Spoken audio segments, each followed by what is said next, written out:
Hello friends, இன்னைக்கு நம்ம இங்கிலீஷ்ல பேசலாங்கிற நிகழ்ச்சியில் புதுசாக என்னெல்லாம் பார்க்க போகிறோம், ஏற்கனவே என்னெல்லாம் பார்த்துட்டு இருக்கோன்ற ஒரு சின்ன நினைவூட்டலோட இன்னைக்கான கிளாஸை ஸ்டார்ட் பண்ணிடலாமா? ஸோ நம்ம எதை பற்றி பார்த்துக்கிட்டு இருக்கோம், காலங்கள்ன்ற ஒரு விஷயத்தை பற்றி பார்க்குறோம் இல்லையா? ஸோ இந்த காலங்கள் அப்படிங்கும் போது டென்சஸ் எப்படி கொடுத்துட்ருக்கு அப்படிங்கிறது தான் ரொம்ப முக்கியம் இல்லையா? ஸோ அதாவது பாசிட்டிவாக எப்படி கொடுக்குறது, நெகட்டிவாக எப்படி கொடுக்குறது, இன்ட்ராகேட்டிவாக எப்படி கொடுக்குறது, ஸோ இதெல்லாம் இருக்குது இந்த டென்சஸில். இந்த காலங்கள்ன்ற விஷயத்தில் நமக்கு நிகழ்காலம், இறந்த காலம், எதிர்காலம், இந்த 3 காலங்களும் சேர்ந்து நமக்கு 12 கைண்ட்ஸ் ஆஃப் டிஃப்ரெண்ட் டென்சஸ் நமக்கு ப்ரொவைட் பண்ணிட்டு தான் இருக்கு. ஒவ்வொரு கைண்ட்ஸ் ஆஃப் டென்சஸ்மே ஒவ்வொரு விஷயங்களும் நமக்கு கொடுத்துட்டு தான் இருக்கு இல்லையா? ஸோ அப்போ அப்படி இருக்கும்போது அந்த டென்சஸை பாசிட்டிவ், நெகட்டிவ், இன்ட்ராகேட்டிவ் இதிலெல்லாம் எப்படி ப்ராக்டிஸ் பண்ணலாம் அப்படிங்கிறது தான்.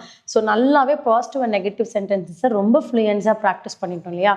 ஸோ இப்போ நம்ம எதை பற்றி பார்த்துருக்கோம், நெகட்டிவ், அதாவது நெகட்டிவாக இருந்தாலும் பாசிட்டிவாக இருந்தாலும் இன்ட்ராகேட்டிவ் கேட்குற கேள்விக்கு பதில் இருக்கணும் இல்லையா? ஸோ அப்போ இன்ட்ராகேட்டிவ் கொஸ்டின்ஸ் தான் நம்ம பார்த்துக்கிட்டு இருக்கோம்.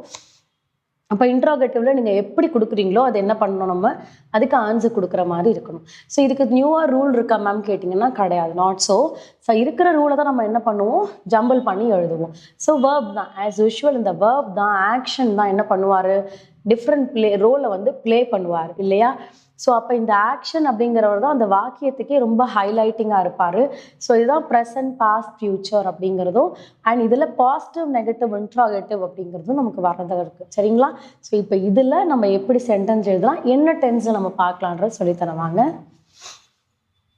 இன்னைக்கான டென்ஸ் வந்து future perfect tense.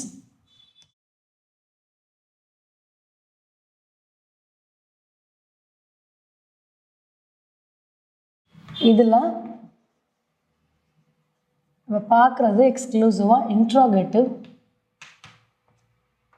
which stands question mark தான் interrogative. Then verb V2 V3, present, past participle. இதுதான் V1 V2 V3.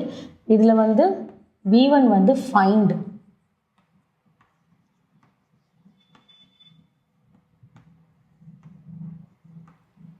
கண்டுபிடிக்க,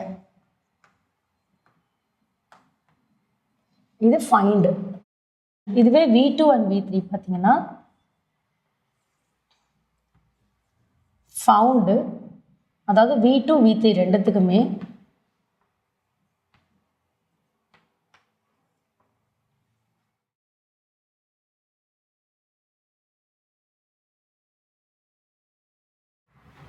கண்டுபிடிக்கப்பட்டது. ஸோ ஃபைண்ட், ஃபவுண்ட், ஃபவுண்ட் அப்படிங்கிறது தான் கண்டுபிடிக்க, கண்டுபிடிக்கப்பட்டது அப்படிங்கிறது. So verb is ready. சப்ஜெக்டில் I we, you, they, he, she, it, இது சப்ஜெக்டில் இருக்கு. ஸோ இப்போ ஃபியூச்சர் பர்ஃபெக்ட் வரும்போது ரூல், அந்த ரூல் வந்து இன்ட்ராகேட்டிவ், அதாவது நம்ம இன்ட்ராகேட்டிவ் பேஸ் பண்ணி ரூல் எழுத போகிறோம். Will or shall. So will or shall future கொடுத்தாச்சு, ஃபாலோட் பை சப்ஜெக்ட் ப்ளஸ் பர்ஃபெக்ட்னால ஹேவ் ப்ளஸ் வேர்ப் ஃபார்ம் வந்து V3 which is indicate past participle, இன்ட்ரோகேட்டிவ்னால கொஸ்டின் மார்க். இப்போ ரூலும் ரெடி. இப்போ rule ready, verb ready, subject ready. இப்போ sentence எழுதலாம். So sentence எழுதும் போது சப்ஜெக்ட் பிளேஸில் நம்ம என்ன கொடுக்குறோமோ அதுதான். ஸோ அப்போ will he have,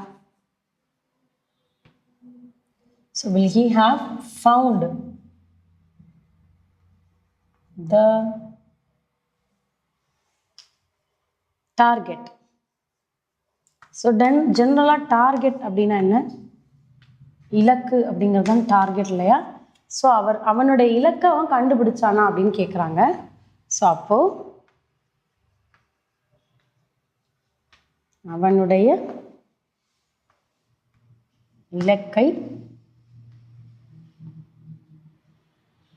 கண்டு பிடி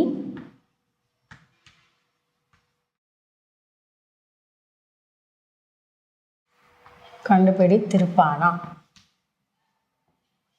ஸோ அவனுடைய இலக்கை கண்டுபிடித்திருப்பானா அப்படிங்கிறது தான். ஸோ இதை நீங்கள் வேற மாதிரி எழுதலாம், இலக்கை அவன் கண்டுபிடித்திருப்பானா அப்படியும் எழுதலாம். சரிங்களா? இந்த அவனுங்கிறது கேன் பிளே ஹியர் ஆர் ரெண்டில் எங்கே வேணாலும் பிளே ஆகலாம். இப்போ இதுக்கு ஆன்சர் எழுதலாமா? Positive. He will have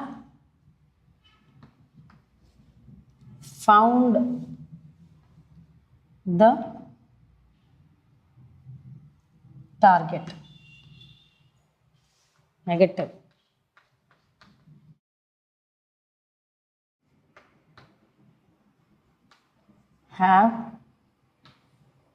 He will not have found the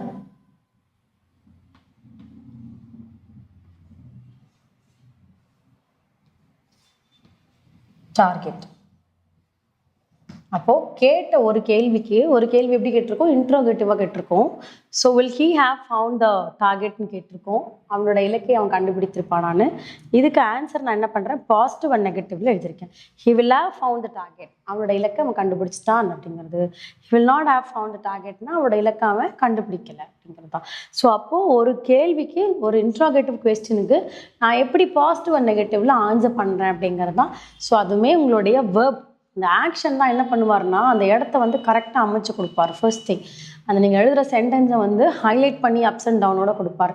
secondary உங்களோட ரூல், அந்த ரூலை அதுக்கேற்ற மாதிரி கரெக்டாக டக்குன்னு அமைச்சிங்கன்னா உங்களுக்கு அதுக்கேற்ற மாதிரி ப்ரொவைடன்ஸ் வரும். சரிங்களா?